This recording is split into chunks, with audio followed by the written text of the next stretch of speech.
Hey guys, I think this is episode 2 of my vlog I guess this is my metaphysics series. This is about 2 days after my Ybor excursion. I'm still recovering. Yesterday was a pain in the ass, like just having all the flashbacks and stuff. I went on a walk though. The weather's been getting clearer. I think it's going through its cleansing because it's been a little chillier. It rained yesterday, which was really uncommon, and it picked up out of nowhere. And I love it, so I went on a walk. It was wet pavement, wet grass, just me, myself, and walking down these neighborhood roads. And I like to do that and just clear my head and smoke a bit. Uh, really just take my time to feel the ambiance. Sometimes the trees are just waving nicely, and the air is just kind of moving through the leaves and making noises and stuff, and you like it a lot. It's like it turns your heart on or something. And I like looking in the houses and stuff, or just noticing like the way that the shadow drops on the homes. Um, People got the TVs on and stuff. There's a Wilco song called "Sunken Treasure," I think, that uses that as a lyric, and it's really nice. People are alive in there. I live in an elderly 55 and up, so every now and then I'll notice. I noticed that one of the people that I used to see when I would walk don't walk anymore. Um, Things like that make you wonder, I guess. That's kind of like the black side of life. Just being totally like unknowable, unseen, scared. I mean, I think about it often. I mean, I think I'm like 25 years under, I'm like 32. So it's not like they're much older than me. It's really the 70-year-olds, 80-year-olds. My neighbor doesn't live here anymore. Uh, we think that she moved up north to be with her family.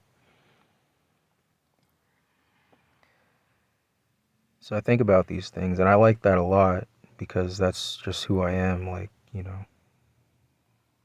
Um,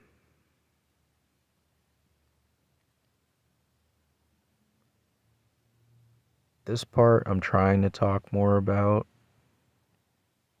I'm trying to open up because it's possible now, I guess. Um, People ask a lot of questions about spirits.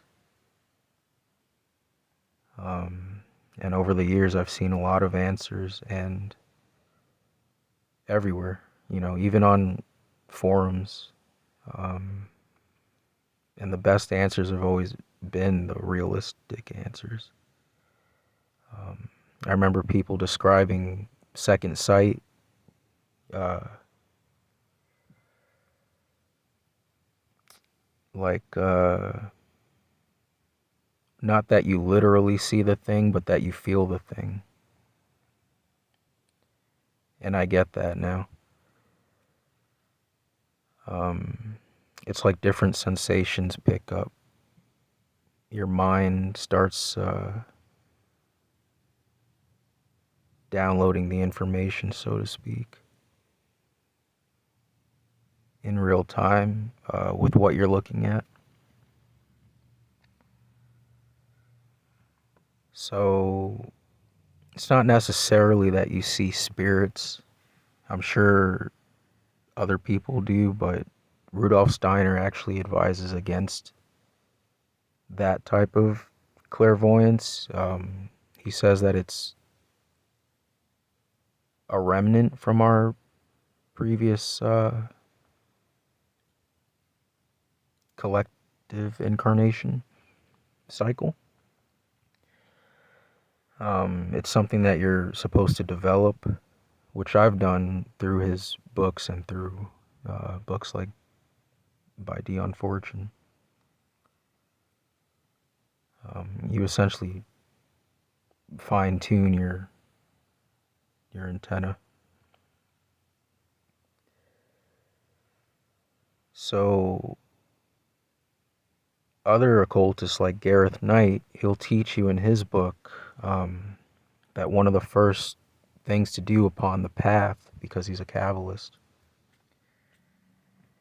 is to walk, be in nature, be around sights and sounds, foliage rustling, birds chirping, feel the moisture underneath your feet, things like that. And what this does is this fine tunes you. Because if you've ever looked at a Rosicrucian, anything, images, paintings, there's two fundamental images. The heart, sometimes inflamed with a crown, and the white dove. To me, that speaks to the nature of and the purpose of possibly humans. We're some sort of channels of spirit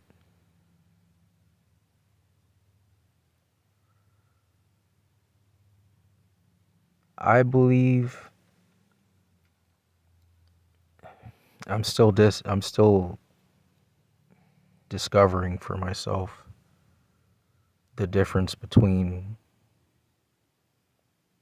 beings in the spiritual hierarchy, the difference in elemental and angel,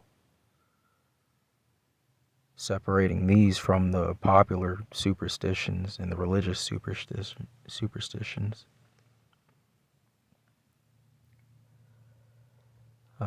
I always relate it to astrology. I remember specifically when the moon was in Scorpio last year or 2 years ago. And I sat out under a tree on the golf course and I listened to the crickets with my eyes closed. And I tuned into them and I saw their melody like sheet music.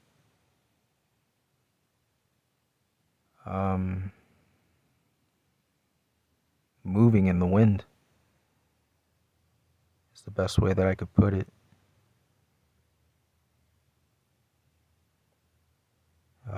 Moving, just coursing through like in all directions.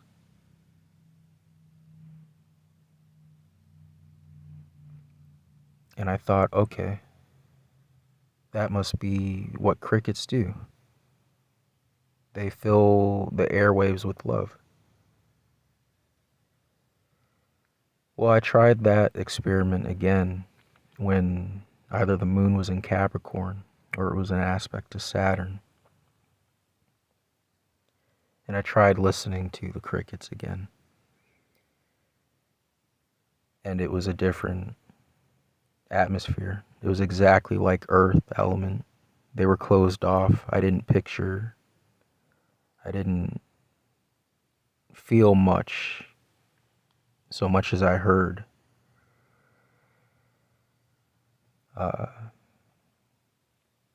What anybody else would hear.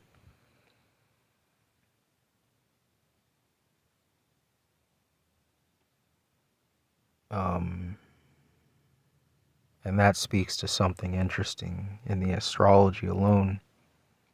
Because on other times, for example, when the moon was an aspect to Jupiter and Mars last year, and this can happen frequently. It was a specific day. It was almost dusk. It was afternoon, and I was sitting outside meditating. And my focus went to the sky and the clouds. And in my mind, the exact image of what Gustave Doré, I don't know how to say his name, but the painter of Dante's Inferno, all those cool paintings, is exactly what I saw. The vault of heaven, I literally saw uh, just that.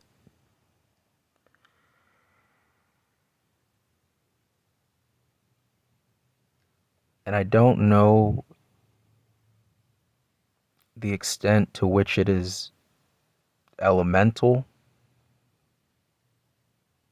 the extent to which it is angel is intellect. I understand that.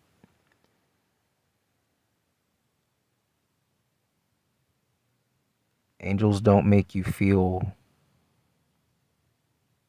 only emotion, they also stimulate thinking.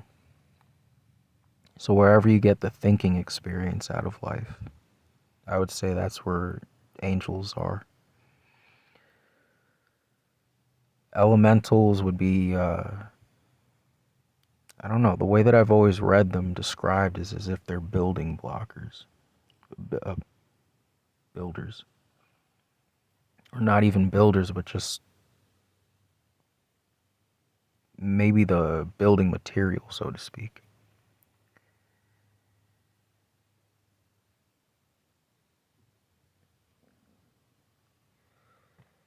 Well, we have the sun in Aquarius now, and that's the experience of giving, of nurturing, of offering, of humility. It's the sign of old age. It's one of the signs of winter. And so the spirit of Aquarius is very active in my neighborhood, in my community, because most of the people are in the final stages of life. It's very somber and sobering, but it's very nice too. And I was walking up a street that I like to walk up because it's dark and the trees cover everything. And I got to a light, a lamppost. And this is spiritual growth because typically if you look at things that used to annoy you differently, you're growing. I only used to look at the lamplights for the annoyance, the nasty colors, the artificialness, the buzzing.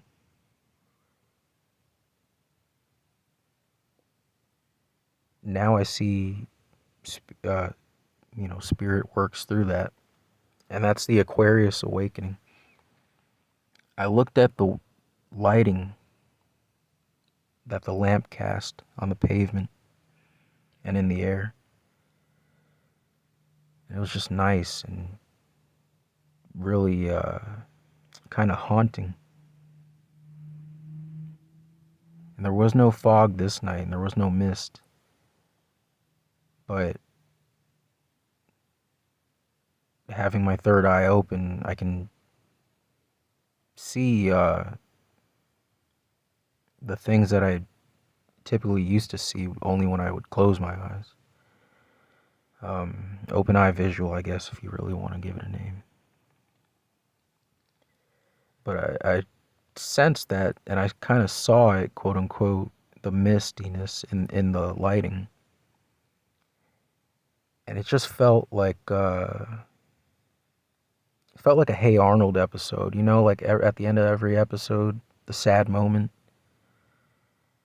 Pigeon Man letting his pigeons go. It felt exactly like that. Like I was seeing the spirit of um like reminiscence or letting go.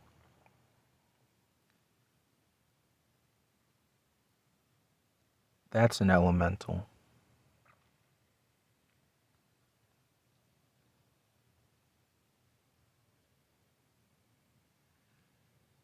I can only call it a Saturn elemental because that's exactly the highest expression of Saturn, is that maternal, accepting, nurturing, all feeling experience. So I'm standing there for a bit and I'm sensing that this kind of, you know, misty feeling or mist with that feeling. And I sensed that it was permeating the neighborhood. It was something that was soothing people at the final stages of their lives. That's what it was. It wasn't a spirit that I saw. I think that's more of an astral projection thing. I've never done AP, but whether it's in books about path working or about people's antidotes, it seems that that's where you can kind of get more of a tangible spirit to talk to. But when I'm just in my third eye, I'm just sensing the aesthetic and like the ambiance and the fine tuning like emotions in the atmosphere. And it comes to me in pictures. But I would say that that's elemental, and the other part, the angel part, is the mental stimulation.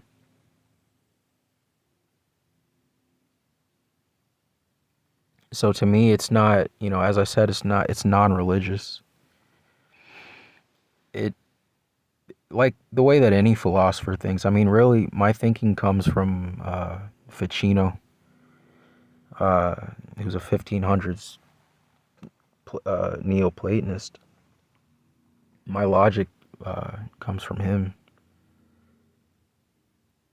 So it doesn't matter that like the picture of an angel. You should always question that, like who decided that angels even look like people with wings?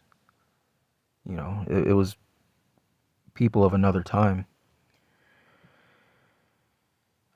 So to me, it doesn't matter that the angel has to look according to a particular religion. It matters the expression or the action, or like Ficino would say, the quality of the thing. If the quality matches, or whatever, then that's what an angel is. And the thing about mind, the reason I keep saying mind, is that anybody knows, like, mind is never destroyed. In fact, if you look at 100-year-old people in interviews, you can tell when their minds are coming through, the youthfulness in their voice, the memory of their youth. The mind doesn't age. It can only get younger. You never get tired of filling yourself with information.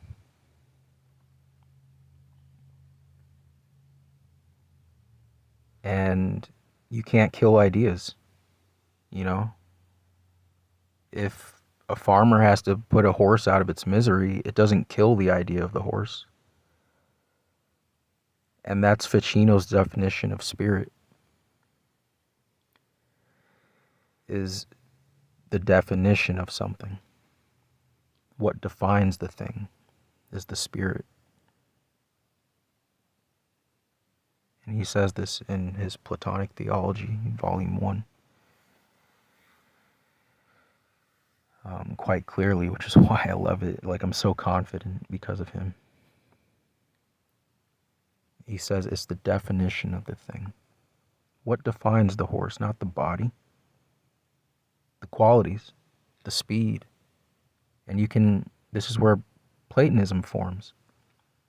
In the basis that qualities can exist between two objects. And those qualities, or the spirit behind the quality, is immortal. Because you can have a horse and you can have a car. And both of those share similar qualities, which is why you can say that a car has horsepower. Or you can call a car a Mustang. That's Platonism. That's Platonic thought. If you don't believe me, you can tie it back to the cave analogy. Where do the shadows come from? From the torches, from the lighting. Where's the lighting come from? From the people holding the torches. And that's all a metaphor. And you can only do that, you can only create metaphor because two things or two sets of things have the same qualities, the same relatability. And that is non-spatial. That's why Rudolf Steiner says quite clearly that angels don't regard space and time as we do. An angel can be in a river at the same time that it can be in a distant part of space. That's mileage to us, but to them, Earth must be like a bead. The universe must be like a bead of water, or some type of bead or something that they can just affect with mind. Anyway.